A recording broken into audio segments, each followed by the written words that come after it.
The ability to invest in 4 years of an individual's life has a tail for the long haul.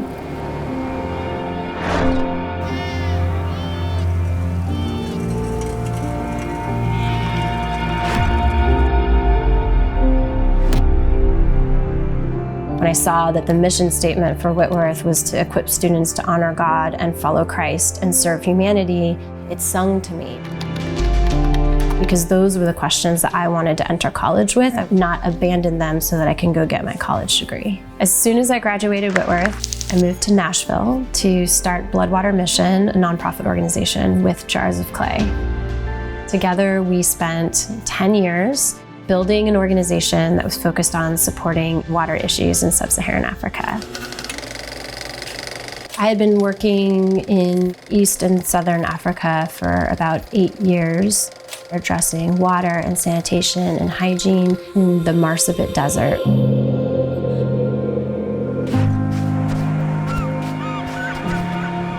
There were these initiatives to be able to build rainwater catchment tanks that could collect a lot of water that would sustain them for the 2 rainy seasons that happen in the year. The community had come together, they had worked so hard on it.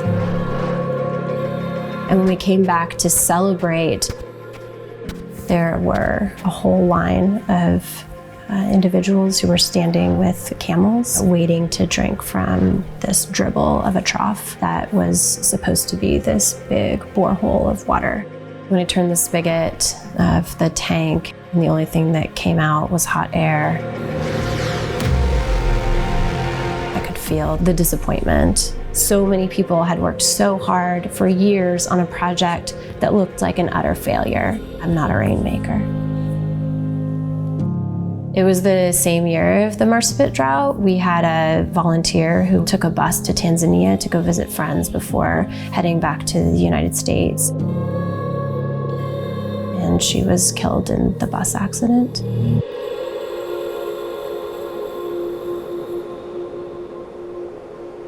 And my husband and I had to explain to a grieving family who, I think for me, I would have wondered, was it worth it?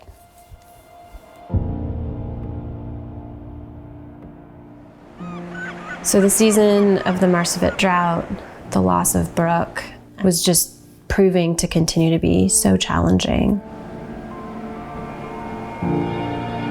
I also started to have questions going through my head, like maybe it was naive to think I could be a part of something as difficult as this. I wasn't seasoned enough at that point to understand what to do with the very common experience of not seeing results of good work and good intentions. As I reached back to friends from Whitworth, to professors from Whitworth who have not had linear experiences where everything has gone perfectly, and yet they've held fiercely on to hope. They've held fiercely on to following Christ and serving humanity. And that gave me courage to continue to move forward.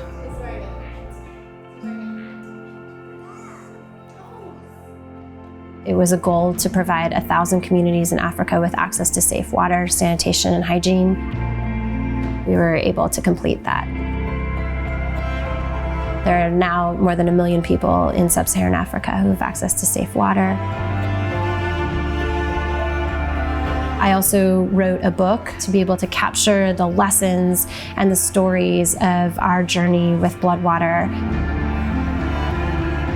I have the opportunity now to be coaching early stage nonprofit organizations to be as effective and sustainable in the work that they are doing. And that's something I learned at Whitworth. It's something now that I'm trying to transfer to these leaders today. Because of Whitworth, what is good is a demonstration of investment in hearts and minds. It was pretty remarkable to be able to look back and see all of the work that had come together. And it has a highlight of my life.